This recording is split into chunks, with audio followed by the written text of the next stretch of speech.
for Sean Mackey to strike! It's Calvin Miller up against McGowan. Miller sends it in! It's Miller time, baby! Champions again! Falkirk have broken through the glass ceiling! After 15 years in the wilderness, Falkirk Football Club is once again a Premiership club! This is Falkirk Daft. With Behind the Wall, we're navy blue, are you?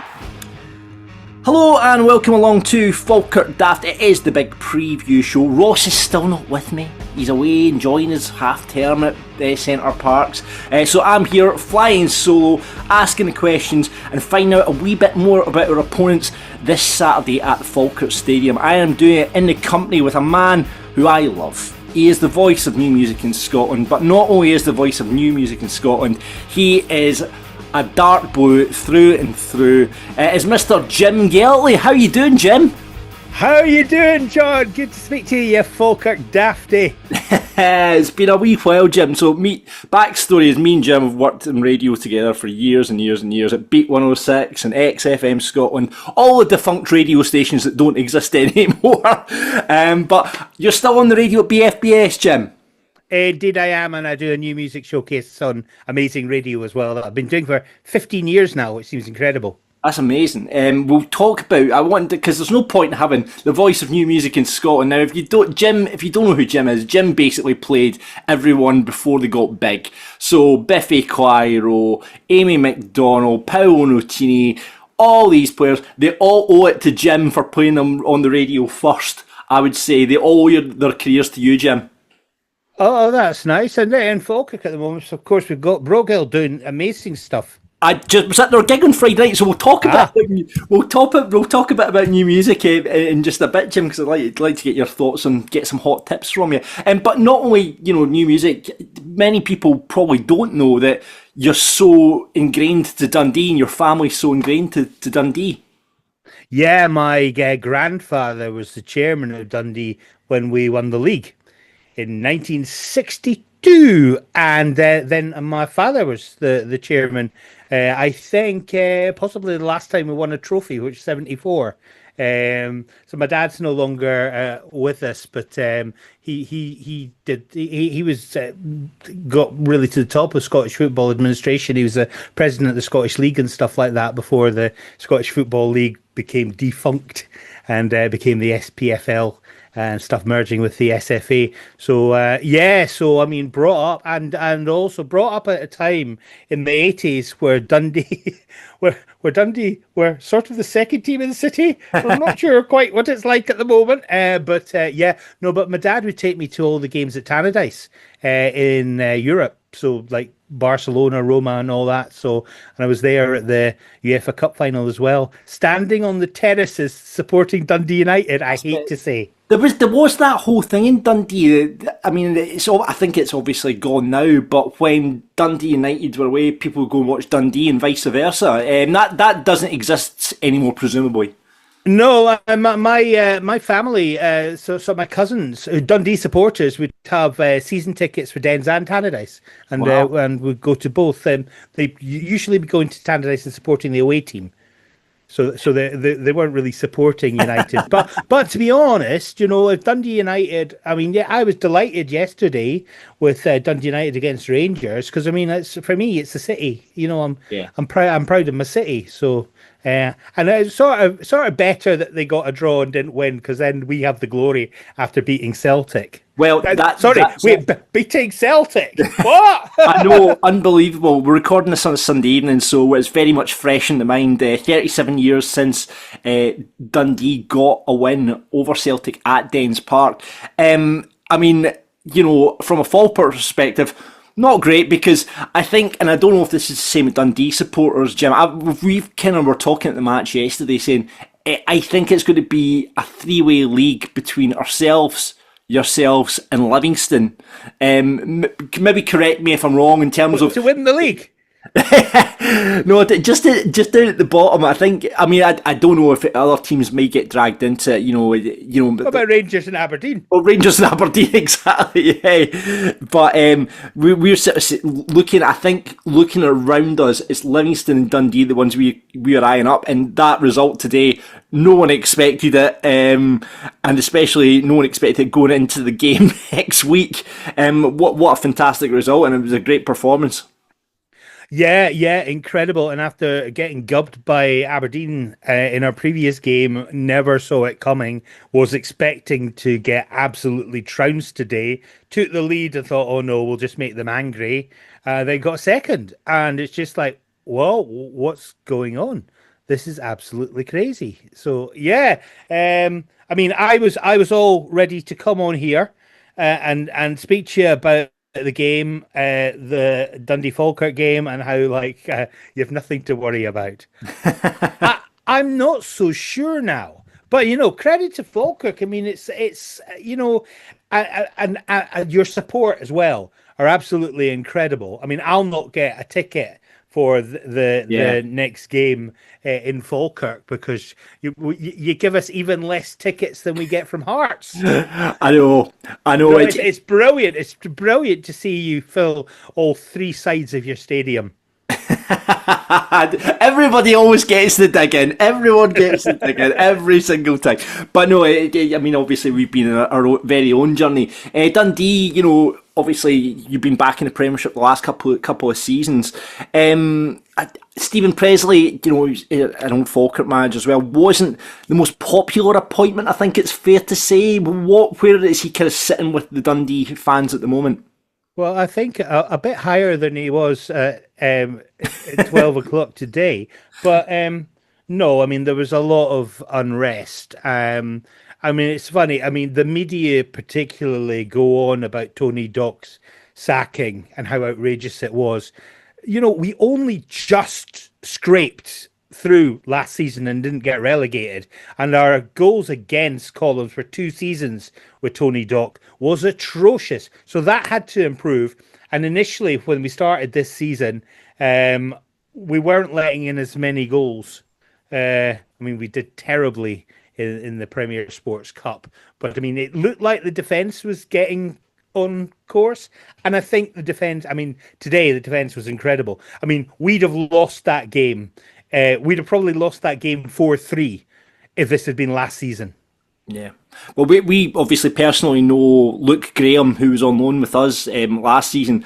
And, and everyone's, it's like, don't fall in love with a loan sign. And everybody loved Luke when he was at us. And obviously, he won the league with us as well and became a back-to-back champion and instantly a legend at Falkirk as a result. So, how has he done? Because he's slotted, he seems to be getting first-team games with Dundee now. Yeah, no, I think he's brilliant. I think he's one of our best young players. He stopped a goal today with his butt, which is very good. Some Dundee fans were like, I mean, Dundee fans are dreadful a lot of the time. Some Dundee fans were saying, it's time to drop him because he's slipping up a bit too much. I mean, he's a guy that you need to keep in the team and will sell for lots of money in the end. But I mean, I'm remembering, was Lee Wilkie not on loan with you guys at one stage? He was, and Lee was so underrated, if I remember correctly, that we played you in the cup, and we let you play him. Yeah. That was incredible. I remember going to Brockville, standing on the terraces. Can't remember the result because it's just before I was born. No, can't remember the result. But I mean, I thought that was a bizarre thing to be doing. I know. And Lee Wilkie. I remember my dad.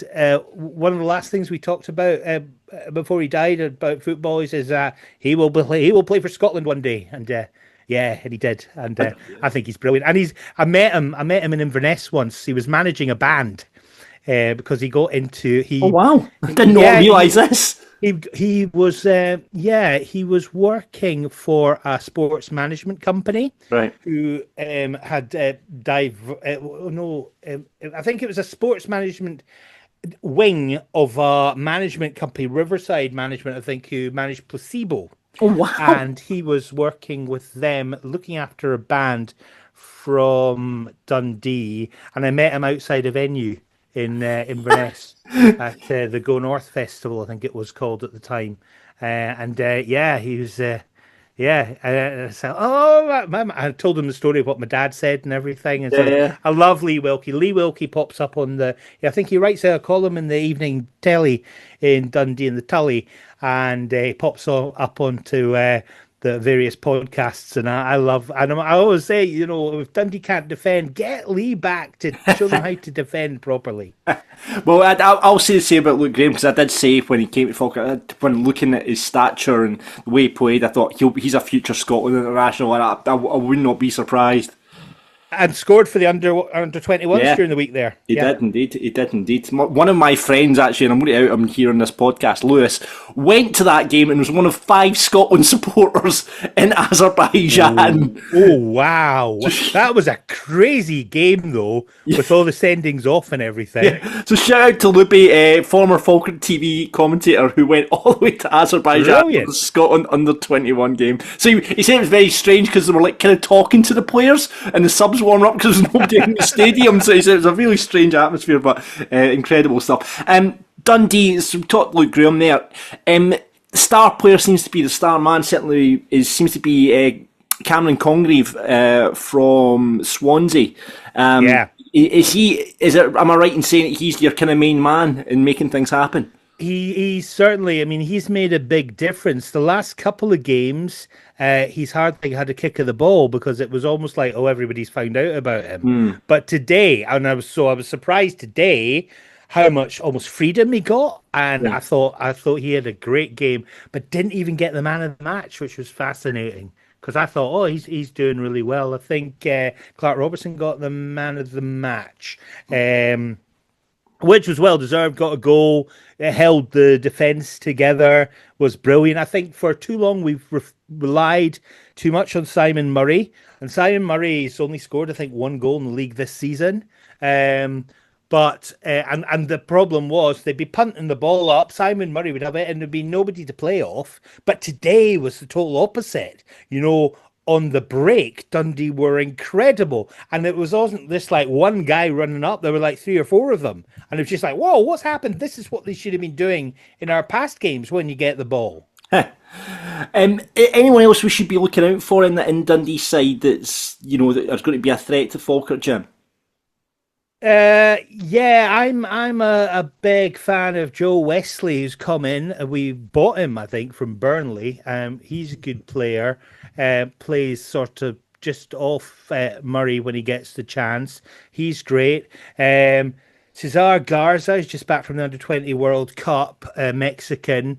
Hopefully, he didn't feature today. And I'm thinking, I hope he hasn't hope he's actually come back to Scotland. But I saw him in the clips on the pitch celebrating after. So even though he wasn't in the squad, he was there today. So he's a great, tricky little player, young guy, sort of 18, 19, very young Mexican. He's fantastic. Jan Danda hasn't really set anything on fire so far. I think he was on the bench today. He could be a useful player. A lot of the pundits say he's maybe he's maybe too much of a luxury, but hasn't really worked for him so far. But I think we all know what he's capable of. Charlie Riley, who's just come back from injury, who has had a hideous time at Dundee since joining us from... Was it Queen's Park? No, it was the other Diddy team. Queen of the South? No, the ones from Coatbridge, Cumbernauld. Albion Rovers. Yes, yes, Albion Rovers. When he was in the 3rd tier, he was like young player nominated for Young Player of the Year against That's correct, players. So he's come back, and every time he's played, he's looked absolute class. Broke his collarbone at the start of the season, which isn't great at all, but now sort of making his way back. So I think hopefully he'll get a run out at some stage. Don't know if he'll quite be on. Aaron Donnelly is another one who scored against Celtic last season, or was it Rangers? maybe it was Celtic. Aaron Donnelly's another one, Northern Ireland international. Can't get near the team. He was on the bench today, so he's another good player. It's like there are now players that I'm seeing on the bench that are sort of, I'm thinking, well, they would have got and did get a start last season. So maybe our new signings, a couple of loanies, aren't as bad after all. What's positive, I think, from Dundee is like I remember Tom English moaning about Dundee, saying how ridiculous how many loanies they've got previously. But actually, we've been buying players for actual money. Yeah. It's always undisclosed fees, so you never know. It might be a packet of Watsits and a tin of Iron Brew, but I think that's a positive thing, that these are players, and that seems to be the philosophy of the board, that they want to get the players on, bring them on, and sell them for money. It's a long time since Dundee last got decent money for a player. I think Luke McCowan's probably the last, and Lyle Cameron. I haven't got any money for him yet. That's true. Yeah, him and Mulligan. Still waiting. I think that'll go to tribunal, and we won't get much, which is outrageous. Yet they're allowed to play. Yeah, for their new teams. It's absolutely outrageous. Those two players in particular, Mulligan and Cameron, seem to have been a big miss for you this season, Jim. Absolutely. I mean, to be fair, Mulligan couldn't get a game half the time last season, and which is outrageous. So he should have been a first choice. So I mean, he wasn't getting the love he should have got at Dundee. Cameron, I mean, he was a regular. Some fans would say he went off the ball and he got a bit lazy when he knew he was going to Rangers. I disagree. I think he still gave his best, and I think he's a great little player. So yeah, they're missed, but hopefully others come in and we can make some sort of impact. Yeah. So looking ahead to the game this Saturday, then, Jim, I'm guessing that Presley will, unless there's any injuries in the meantime, will likely go with an unchanged side, or do you think he'll mix up? Is he the kind of manager they'll chop and change things around? I can't see him making many changes at all. I mean, Dre Wright, who came back in today, was he was a big difference. He was immense, actually. And Paul Digby, who's been out for a while, he's come back in and he's looking good as well. So there's no reason at all I could see he would make any changes. He would be daft to do. But then, that's what managers do, isn't it? Well, exactly. Daft things. Exactly. I'm sure Mr. Presley will be welcome home with open arms at the Falkirk Stadium. Will he? I mean, what's that? Is there, bad blood, or is it okay? No, I don't. I've talked about in this podcast, I don't have many bad things to say about Stephen Presley. He obviously left us and went down to Coventry. Was it Fleetwood? No, it was Coventry he went to. Yeah. And you know what? The one thing, and I've talked about this before, thinking the podcast, is the one thing that you don't hear about Stephen Presley is players bad mouthing him as a manager. You never hear that from, like, certainly when he was at Falkirk. And when he was at Falkirk, his hands were tied behind his back because of the financial state our club was in at the time. So he was forced to play the young boys, and he brought through a lot of good young players at the club, Stephen Presley. So I don't personally have a bad word to say about him. I'm sure there's several Falkirk supporters that probably have the opposite of me, but I generally thought he did okay at Falkirk. He just did okay, I mean, what the Dundee fans' issue seems to be that he's quite softly spoken and he's a bit too honest, but I think that's quite refreshing in a way. Yeah, and also, this is a man who has been a leader of men. Who has captained big sides. So I think, and George Cran from the Dundee Courier certainly said this as well, that the Stephen Presley that you see in interviews and stuff is a different guy from the one you see in the training pitch. And that's fine, but I mean, I think he doesn't give off good vibes from an interview point of view. He's just a bit too laid back, and you could see the pride in his voice after the Celtic game, but yeah. Well, it's been a wee while since I'm digging out my facts here, Jim. It's been a wee while since we've met in the league. Back I think it's certainly it's top flights are way back, but 15 years ago. But certainly looking at I think in the championship, I think it was about 2013, 14. I think I might be right in saying. And we've more than 10 years ago then. Yeah, so we've obviously had a couple of meetings in the cups in since then. But yeah, it seems like, looking at my stats, the last time we met at the stadium, it was actually, I think it was a 2-0 win away for us, I think. We might have won 2-0, yeah. Rory Loy and Conor McGrandles getting the goals for Falkirk that day. Oh, wow. Gosh. There you go. And looking at the Dundee lineup there, there's a couple. Christian Naddy was playing for Dundee that day. Jesus Christ. Yeah. Oh God! Declan Gallagher was there, obviously as well. Peter McDonald was still kicking the ball in, but that was the championship. Change days now. Yeah. Change days now. But I've not been to the Falkirk Stadium yet, and so unless you guys start shedding fans, I'll probably not, or build a new stand, I'll probably not get a chance, because I haven't got any chance of getting to Tynecastle games, because I'm not a season ticket holder. So, and I think for this one, the supporters club got all the tickets. Dundee. I suspect you won't be making it to the game, Jim. Have you got a prediction for us, or that's the big question? I'm going to sit on the fence, because I think there might be a draw. I would have been, when we were 2-0 up today, even with 5 minutes remaining, even as we went into the huge amount of extra time to allow Celtic to score today, I still thought I'll still take a draw.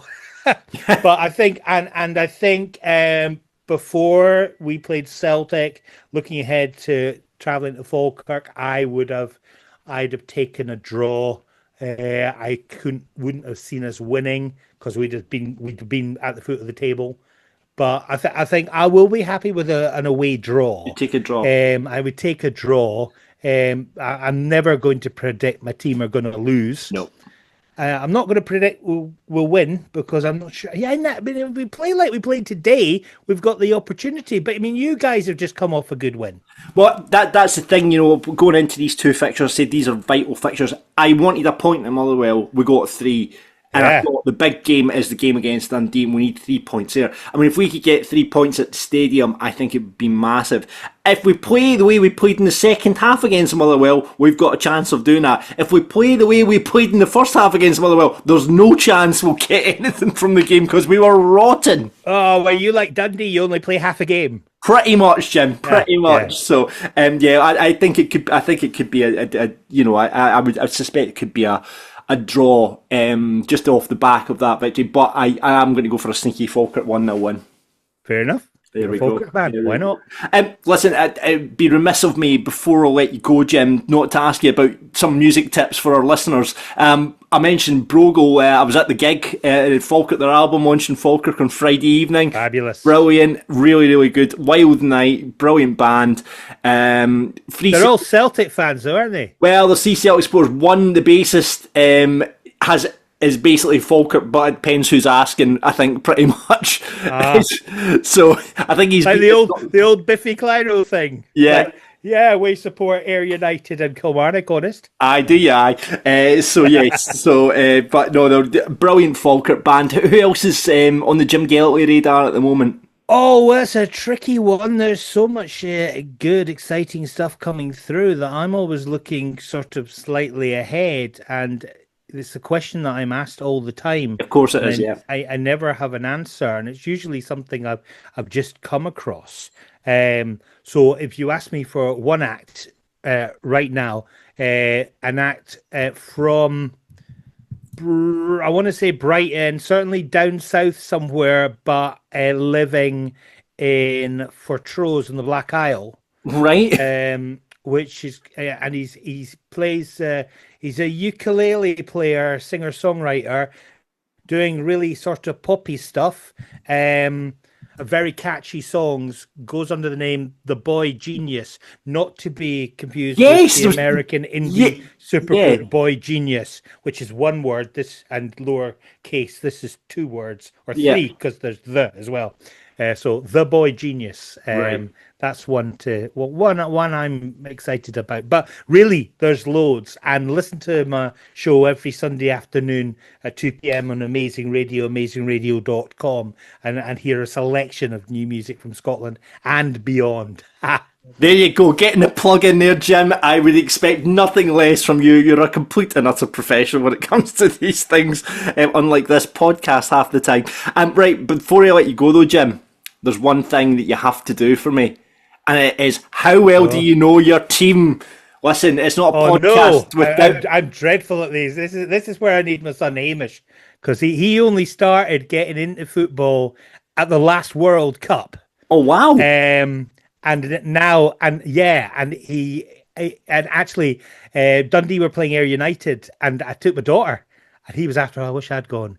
He hadn't revealed, and he became a Manchester United fan first, and then a Dundee fan. Goes to all the games with me. Brilliant. We watched all the games together. We went to see, when I was working in Germany last year with BFBS Forces Radio for 6 months, came over and visited, and we stayed in, the family came over, stayed in Dusseldorf, but we went up to Dortmund for Dortmund St. Pauli. Amazing. Which was incredible. Yeah. Both clubs that sing You'll Never Walk Alone. Oh, right. So at the start of the game, both sets of fans singing You'll Never Walk Alone. It was absolutely crazy. Brilliant. I love that. So basically how it works is, Jim, I've got 10 questions about Dundee in front of me here, right? And we've got a leaderboard. So I'm going to, you'll know some of the names on this leaderboard, by the way. So representing Aberdeen, top of the leaderboard was 8 points. That was my friend Sheepy. Stuart Barry, the only Livingston supporter we know, is second, believe it or not, 6 points. Yeah. Ewan Cameron representing the Hearts, 6 points. Gavin Pearson, the high bait, was on with 5 points. The Hibs. Ross Turnbull, 5 points for him. Celtic represented by Chippy, he got 4 points. And at the bottom of the table, you'll be delighted to hear Dundee United, represented by Fiona and Rab, are only on 3 points. But Rangers are also down there at 3 points, represented by Stephen Purden the last time we did this. So, okay. I have 10 questions on Dundee. Now, I always preface this by saying I went into ChatGPT and give me 10 relatively hard general trivia questions about Dundee FC. So just to preface it, so I do that because I think everyone then has the fair chance at it, okay? So I'm going to be awful at this. I'm dreadful. You've got I can't memory like a sieve. You've got 60 seconds on the clock, Jim. You can pass if you don't know the answer, and we'll come back to it if you've got time at the end of 60 seconds. And you're looking probably, I'm guessing, to beat Dundee United. Let's set the bar there, and that's only 3 points. Okay. Right, okay then, Jim. Right, I'm going to put 60 seconds on the clock, and your time starts now. In the club's only Scottish top flight league title winning season, who was the manager?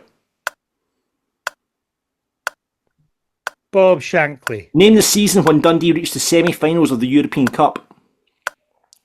When they qualified or when they played? When they reached the semi-finals of the European Cup. 62-63 they qualified. Which club did Dundee defeat to clinch their only Scottish league title on the final day? St Johnstone. Dundee won the Scottish Cup in 1910. Who did they beat in the final after 2 replays? Oh man! Clyde?